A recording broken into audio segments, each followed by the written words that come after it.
How's it going, everybody? It's Pod of Family. We're back with another FPL live stream, and today it is Game Week 14 preview. We'll take a look at how we did in Game Week 13.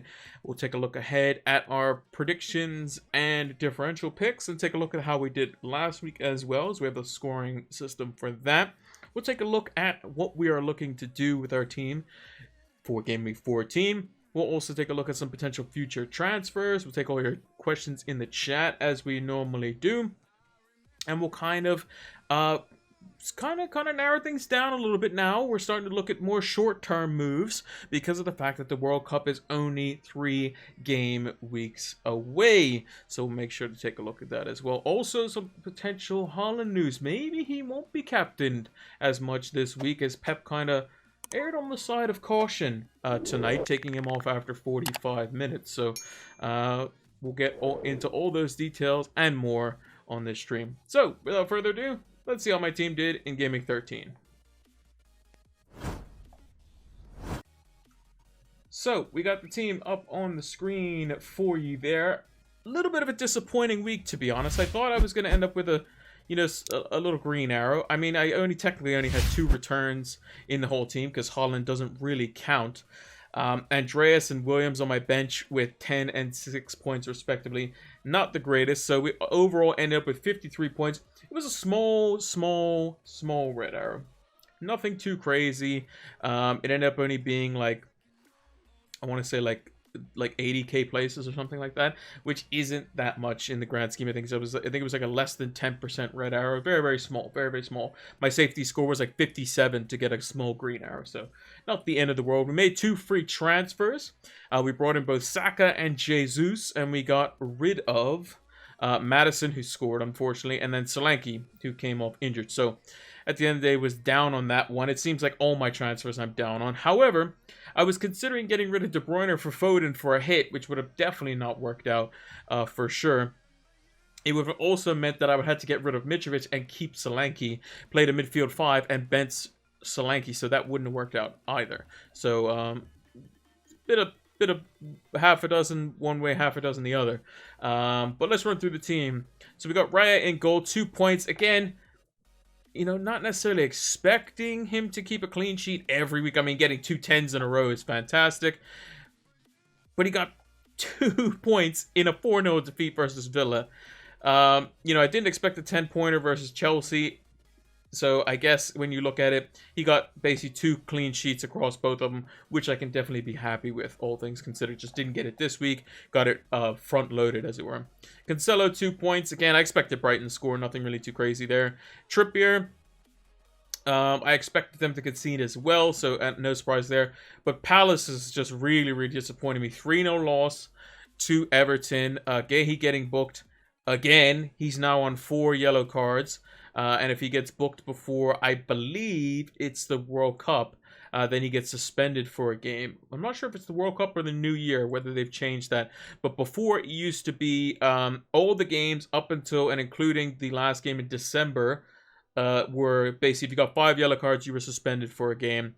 And then it's 10 yellow cards up until game week like 32, 29, something like that in that area. And then 3 yellow cards before the end of the season is 3-game suspension.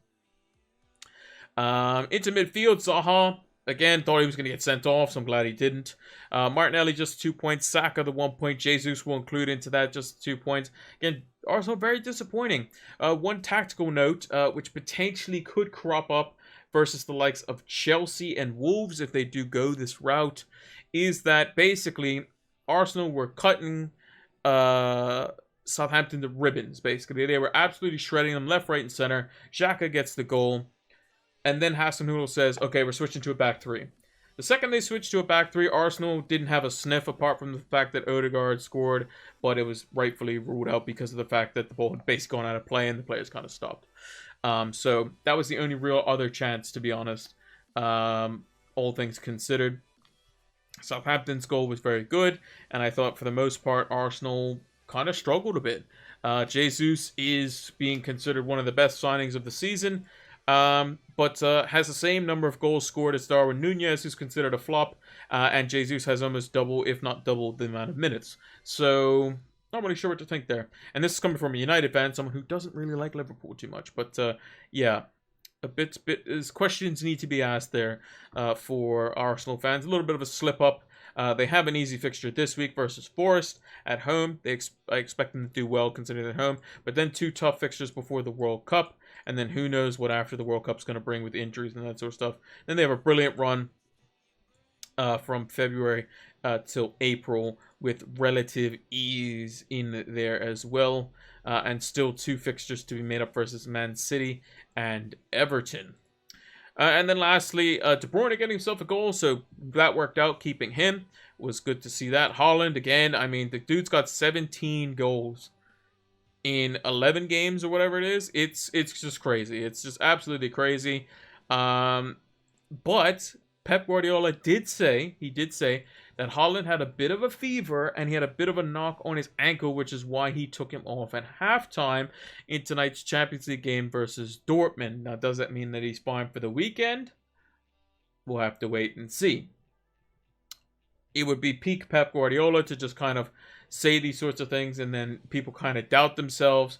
Everyone's kind of decides on Salah captain or something like that at home to Leeds. And then Haaland starts and he scores a hat-trick and Salah blanks. Or something like that. That would be just peak FPL once again. I'm not going to fall for it. Haaland's going to keep the armband. I don't care if he has a... I mean, even considering captaining him in a blank fixture. So, yeah. So, yeah. City boys did well, but again, only just the 1 goal from Mitrovic and De Bruyne as our kind of differential picks. We had a defender that scored 0, 2 midfielders getting booked. Saka's dive was awful.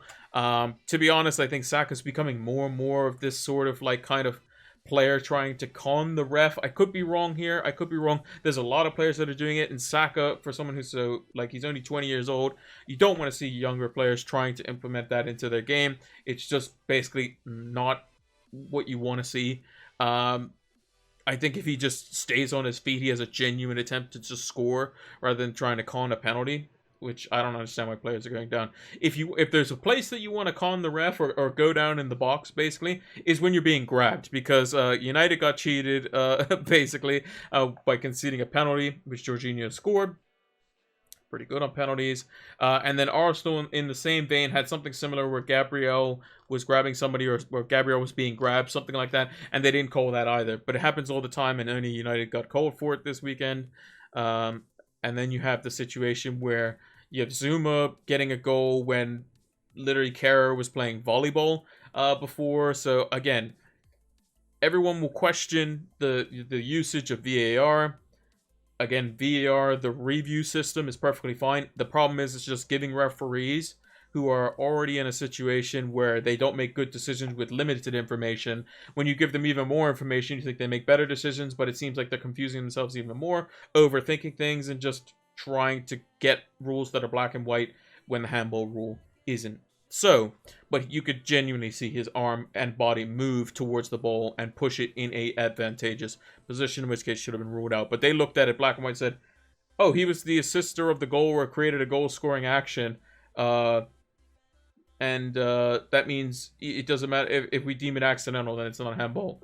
But in this case, it wasn't accidental. You can clearly see that. But that's just a little bit of a digression there. But overall, a bit disappointed with the game week. Both results-wise and FPL-wise, all things considered. Speaking of results, let's see how we did on our predictions this week. So we have our scoring system, as we normally do, where basically, if you get the exact score right, you get 3 points. If you get the result right, you get 1 point. And if you get the wrong results, wrong score, everything, then you get no points. So let me bring up my tweet from last week's show. Where is it to? There we go. All lined up nicely. So yeah, we predicted Liverpool to win 2-0 over Forest. I think everyone got that one wrong. Liverpool are in a very, very bad state at the moment. A lot of Liverpool fans will complain about injuries to the team, but me personally, I think that's kind of a slight on your on your own team, because you had Allison in goal, you still had Robertson, you had Van Dijk, you had Fabinho, you had Salah. Like, these sorts of players are still leaders and match winners in their own right. Van Dijk could have scored up to a hat trick basically off of just set piece headers alone. So yeah, a disappointing result for Liverpool. I expect them to do better versus Leeds, who are also in a not great situation.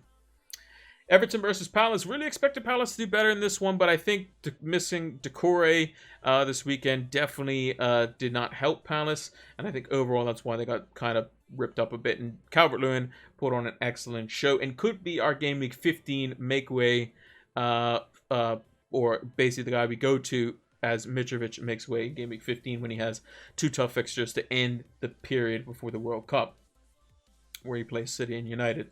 So we got that one wrong. City, Brighton, we predicted 2-0. Got the aggregate right, but just the 1 point there. Chelsea, Man United. I believe United should have probably won the game. They definitely deserved it, especially after the first 45 minutes, where Chelsea could not do a thing. And it was evidently shown when Graham Potter said, we need to change this up. Kovacic, you have to get in there ASAP. I'm switching to a 4-3-3, and we need to fix things here.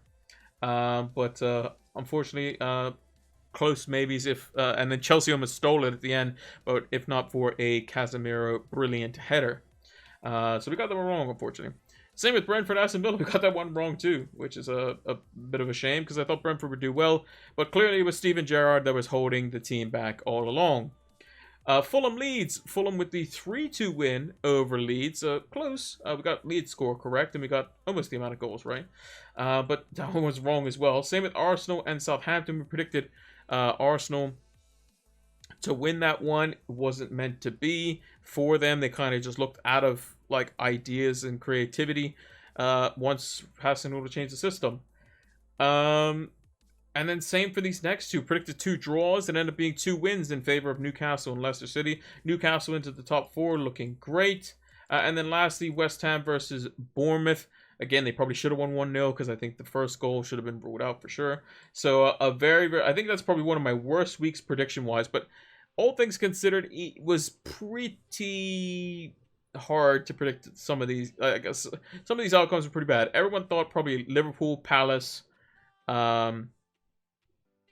Brentford, maybe Fulham, Arsenal, and West Ham would win, but nobody probably thought that like Leicester on the majority might win. I'm not too sure about that. Newcastle over Spurs, especially with Newcastle being away from home, it's a bit tricky. Chelsea United, that's a bit tricky. Maybe it was predicted as a draw, but yeah, we didn't do great on the predictions this week. Just the 2 points, which is quite bad, all things considered. So we're going to write that down for ourselves here. And then the differential picks. Brentford clean sheet, definitely it did not happen. De Gea did not keep a clean sheet. Mark he was definitely terrible. Elliott wasn't great, and Scamacca was bad. So yeah, if you went with my predictions or scoring or anything like that, I apologize, because that was an abysmal week. That was probably my worst ever week of predictions.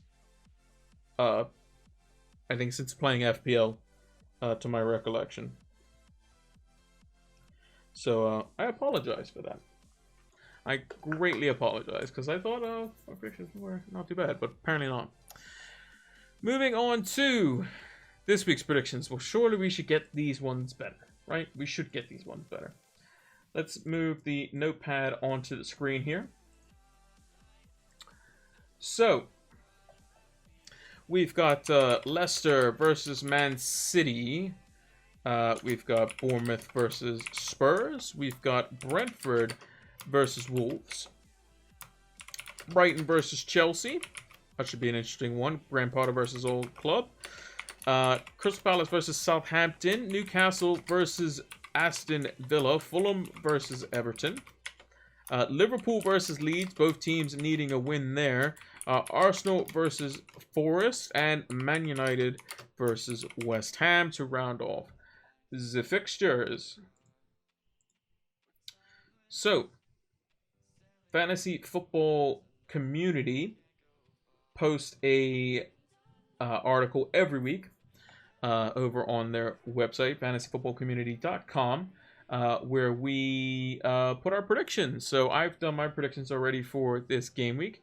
And yeah, I'm going to go with City to win the game 3-1 versus Leicester. I think Leicester will score. Got James Maddison back. Decently potent enough. But City will be too much for them, especially if Haaland plays. He's just going to be an absolute nightmare for those center backs. Bournemouth versus Spurs. I expect Bournemouth to score, actually, because I think Spurs defensively aren't that great. But I still think Spurs will get back on track and get the win.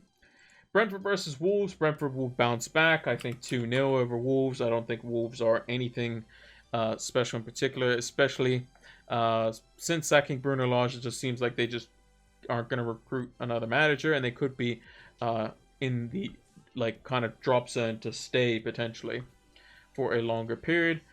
Brighton versus Chelsea. I think Brighton are having a bit of trouble scoring goals. They did score one versus Man City, but I think Chelsea will keep them out and get the 2-0 victory. Same with Palace over Southampton.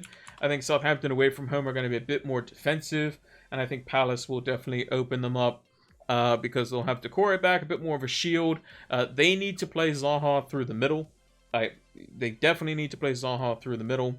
I think they need to play Elise on one side, Zaha through the middle, and maybe Edouard or somebody else on the left-hand side with Eze as the number 10, with Decore and like Jeffrey Schlupp or something like that, or Will Hughes as an example in that kind of base, and just let those guys kind of do the thing, basically. Newcastle, Aston Villa. Now, this was before Lampard. Sorry, not Lampard. Before I did these predictions, before Gerrard was officially sacked. So, I believe that Newcastle is still going to beat them, though. I think Newcastle at home are just a completely different beast. I think it may have been a one-off from Aston Villa. I'm going to go 3-0 Newcastle. I think Newcastle are going to put them to the sword quite easily. Fulham versus Everton. I think it's going to be a close contest, but I think Fulham actually ends up getting the win in this one. They've been playing really well. Mitrovic's been doing well, even though he seemingly has an injury of some kind. Pereira's been absolutely fantastic. Williams looked quite good as well, so I expect them to get the victory. Same with Liverpool. Expect to be a bit closer, 2-1, but I'm still going to go for a Liverpool favored win. Arsenal should get the victory here.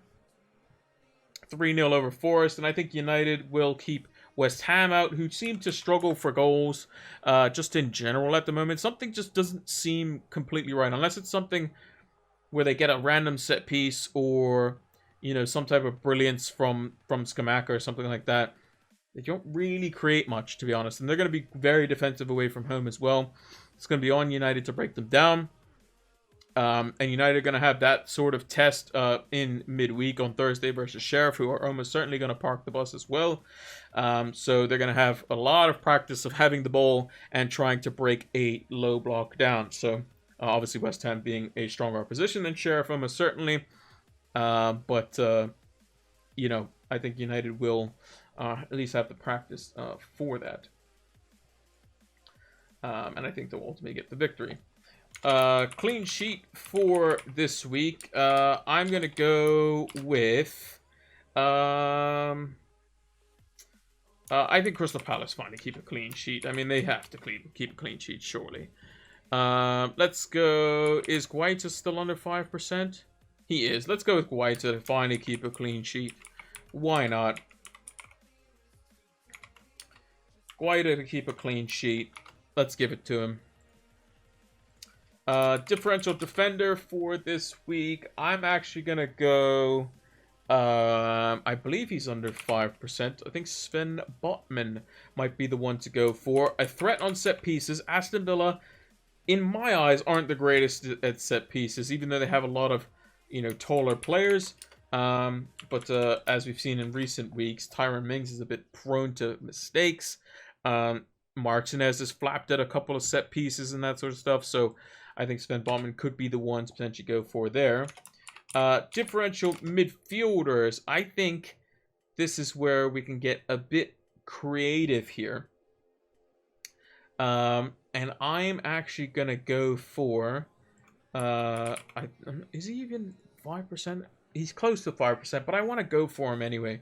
I think Raheem Sterling versus Brighton could be a potential redemption arc there, because Graham Potter will know how to play against his older team, obviously, having coached them. And I think Raheem Sterling is looking for that kind of, you know, breakout game because he hasn't had one in a while. Hasn't scored in, what's that, 1, 2, 3, 4, 5, 6, like 6 or 7 games. So I'm going to go with him. Even though it's 5.9%, I'm going to go with him there. Close to 5%. And then forwards for this week that are of differential status. I'm going to go for... Who am I going to go for? I think you got to go for Jamie Vardy, maybe. Maybe Jamie Vardy, just 2% owned, playing against City, likes to play against City. We'll be playing on the last shoulder. I'm going to go with Jamie Vardy if you're looking for a bit of a punt up front. Rhymed a little bit there. But yeah, Jamie Vardy, I think it was like a game week 4 or 5, a season or 2 ago where he scored 3 goals. I think 2 of them are penalties. But yeah, I like Jamie Vardy this week versus Man City to potentially get the goal. Maybe they get 2. Leicester games tend to be high scoring. Leicester actually have the second most clean sheets, I think, in the league now because they've kept like 3 clean sheets and 4 clean sheets and 5 or something crazy like that. Which is insane because the amount of goals that they were conceding. But Leicester games always tend to have a lot of goals, especially when they play against City as well. 5-2 rings to mind at the Etihad, and those sorts of games, and they're usually quite competitive. So, yeah. So that is the clean sheet and differential picks. If you want to check them out, you can go over on Twitter. We always post them over there as well, as I'm going to do that right now for you. Obviously, at the time of recording, that is. So if you just go over there, you'll be able to check them out and see them in full.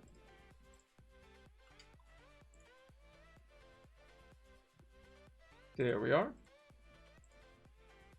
So we can close this notepad now. Don't need that up on the screen anymore. And let's move into how the team is looking for this week. So we got Raya in goal. We have Cancelo, Trippier, Cucurella, Kevin De Bruyne, Bukayo Saka, Martinelli, Wilfried Zaha. We have Haaland as our captain, Gabriel Jesus, Mitrovic, with Andreas Pereira, Mark Guehi, and Nico Williams on the bench. Now the team looks good. I think the team looks good. I think Man City can do well versus Leicester, who have been keeping a fair few clean sheets, but maybe they get a bit too cocky and Man City kind of just open them up. Forest, very, very inconsistent. So we got triple Arsenal in for basically these 2 games, the Southampton and Forest games. Zaha at home to Southampton. We expect him to do well there. Trippier's got a home fixture versus an Aston Villa team, which up until last game week wasn't scoring goals at all. Mitrovic has been doing very, very well.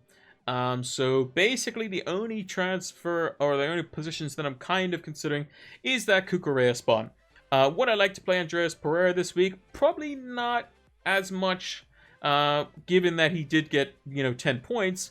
But it's due to the fact that Everton are playing quite well at the moment, and it's probably going to be quite tricky for Fulham to actually beat Everton, even though I still think they will.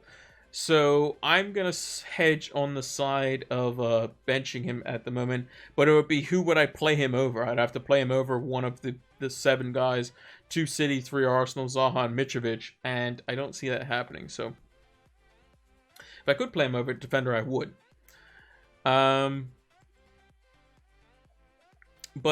Yeah, so in defense, we have 0.9 million in the bank, and we could bring in a potential defender. Now, we can't bring in any City or Arsenal because we already have triple ups of those, and we have 1 free transfer available. Now, if I knew Cucurella was going to play and not get subbed off at halftime randomly, then it would probably be fine. But again, I'm still not sure of his starts. Do I also want to keep just put Guehi in versus Southampton? I mean, Palace's defense has not been great. I do expect them to keep a clean sheet this week, but That being said, I would probably want a stronger defender in this position.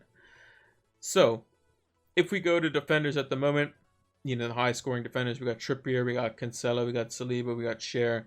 Castagne is up there. I mean, if you look at the, you know, sheer number of clean sheets, they've got 1, 2, 3, 4, 5 clean sheets in a row. Well, Castagne did versus Bournemouth because he got taken off. But 4 clean sheets in the last 5. We're obviously not going to be bringing in Castagne right now because he plays Man City. That just seems pretty crazy. Ben White, Gabriel can't bring in. Dyer, I mean, Spurs look pretty dire at the moment. They do have Bournemouth, so maybe that is an opportunity there. Maybe that's where we kind of look to. I think that Everton, you know, them having Fulham, Leicester, and Bournemouth, you could do worse, I would say, than an Everton defender. Zuma has Man United away, so probably not this week. Seems to be the most nailed West Ham defender. And then 2 home fixtures is why we're looking at West Ham potentially for forwards there. So we basically have 3 free transfers before the end. Let me actually bring up an FPL.team tab here. We can kind of explore the transfers a little bit here.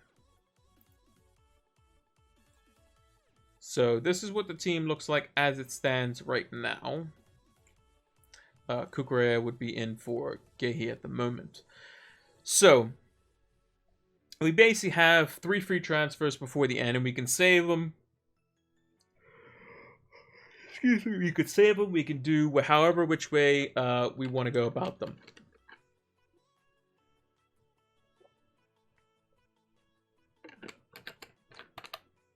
So how would we go about doing that? Well, let's take a look at game week 16 and potentially work back, because I think that kind of helps sometimes.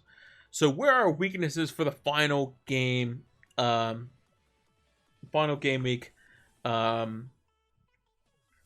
before the World Cup break?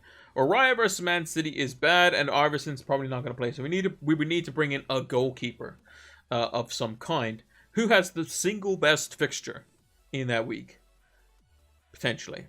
I mean, Sanchez versus Villa, maybe. Pickford versus Bournemouth. Guaita versus Forest. Alisson versus Southampton. De Gea versus Fulham. Spurs versus Leeds. Somebody like that. So I'm just going to put in Pickford just as a placeholder because there are a few options. And we can basically get any goalkeeper we want at the moment. But we can always, like, Pickford can always be he's a side grade, effectively. And then Trippier we would play, even though he plays Chelsea. Mitrovic would potentially already be removed. So we'll take a look at that when we go back 1 transfer. So if we do go back 1 transfer.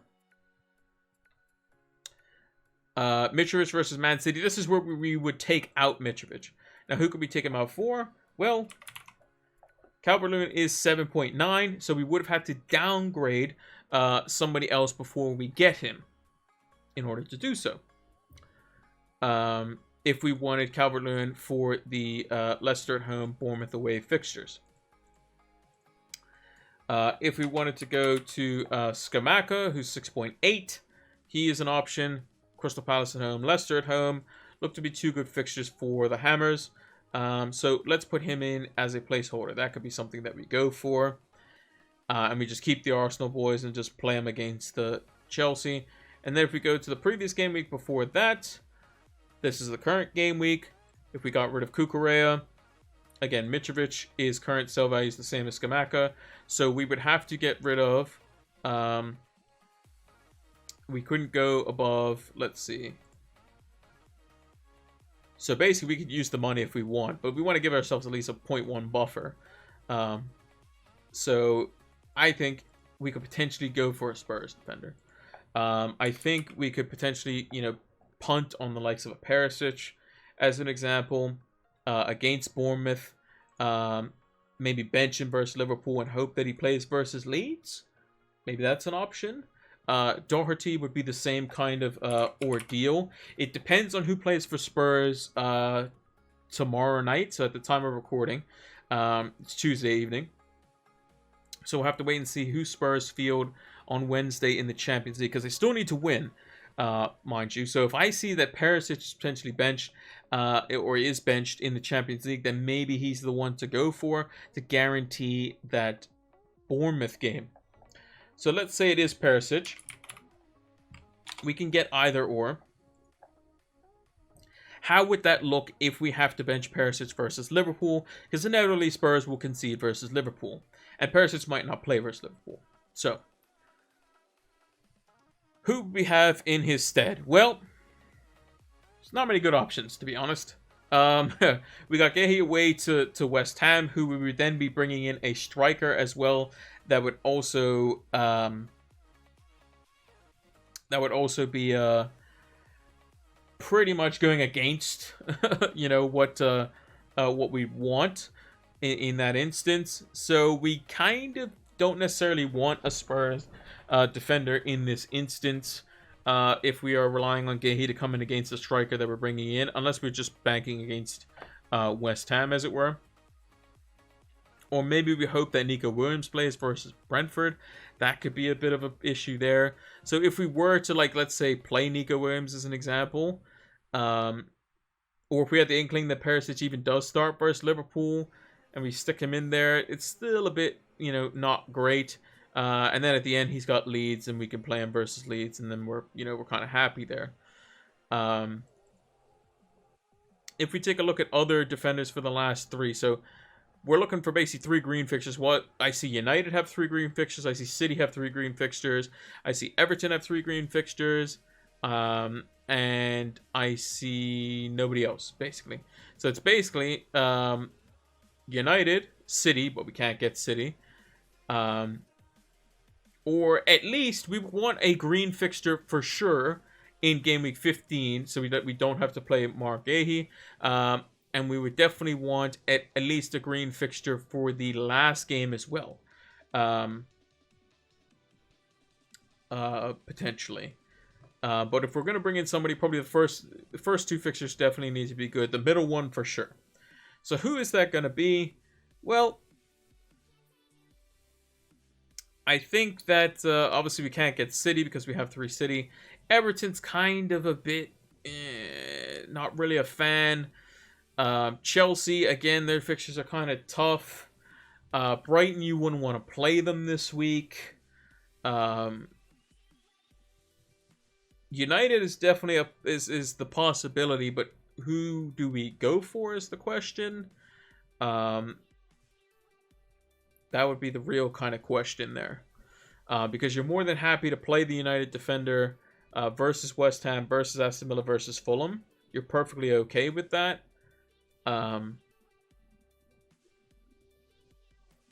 So, in my opinion, I think you got to go for more of an attacking-minded defender. Again, this still stems to the fact that we have to wait and see who is going to be playing in midweek for United as well. That's another option. It looks like Lissandro Martinez is going to play basically every game as long as he's fit. Delot looks to be kind of the mainstay in there as well. Shaw and Malacia, not so much, but the other center-back spots also up in the air with Varane out injured. So, let's take a look at United. So, basically, I mean, you're not picking Phil Jones, right? Varane's injured. Maguire could potentially come back in. Shaw at 4.7. You got Delot at 4.6. Again, quite close. So, if we think that Shaw's maybe the one to go for, maybe Shaw's more of the differential pick to go for. If we look at, expected points according to this X points, as it were, 0.87, 0.77, 0.82. If we look at Delot, he's expected to get more, basically, because I think they're kind of unsure whether him or Malacia are going to play. But if we knew that Shaw was going to play, like let's say Malacia did start in midweek, then maybe Shaw's the one to kind of go for. And then if we have Luke Shaw there, we don't have to bench him versus Villa. And then we have the nice cover. And then maybe instead of Skamaka, we can get Calvert-Lewin. We can get another 8 million forward, something like that. Could be an option. So if we look at forwards, 8.1 million. Sort by points. I mean, we could bring in Ivan Toney, but his last 2 fixtures would be a bit tough unless we wanted to bring him in for the Forest game and then take him right back out. That is an option. But again, our goalkeeper would suffer at that point.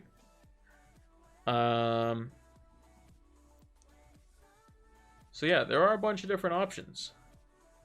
I think the Skamaka one definitely looks okay. If Martial's back, again, we don't know the extent of his injury. Maybe he comes in. Maybe he's an option. Southampton away, and Chelsea at home for Newcastle isn't actually a terrible set of fixtures. So maybe Callum Wilson is an option. So again, it is a bit tough. But definitely have to wait to the press conferences for sure this week. I definitely do. Because of the fact that I don't want to be taking players out. Like if I find out that, hey, look, Ben Chilwell's like just injured or something like that. Or someone else in my team is actually injured. Then I can swap them out. Or if somebody's injured in a position that, like I said, a Ben Chilwell as an example, isn't going to be available for the weekend. And Kukurea, I guarantee is going to start. Then we should be in good shape. So, but yeah, I think we're going to leave it there for the preview stream on this one. We'll be back towards the end of the week with another video. Most likely a lineup preview potentially for that one. Kind of my thoughts after I've seen all the games and that sort of stuff. Who's fit, who's available, and we'll go from there. So let's move over to the big screen. Didn't do the transition there. It was a bit weird, but yeah, thank you all for watching this Game Week preview. Like I said, we do our live streams over here on Twitch, so make sure to check us out for those. We will be doing a deadline stream as per usual on the weekend for Game Week 14, so make sure to come tuned in for that. And make sure to look out for the video coming later this week. Like I said, it's probably going to be a lineup preview. Maybe it's captaincy. Captaincy video is kind of dead at the moment, to be honest. But yeah, lineup preview after I've seen all the European games and make up what we can tell from those that are happening. So thank you all for watching. Make sure to like, favorite, subscribe, follow us on all the socials as well, Twitter, Twitch, and YouTube. And until the next one, take care.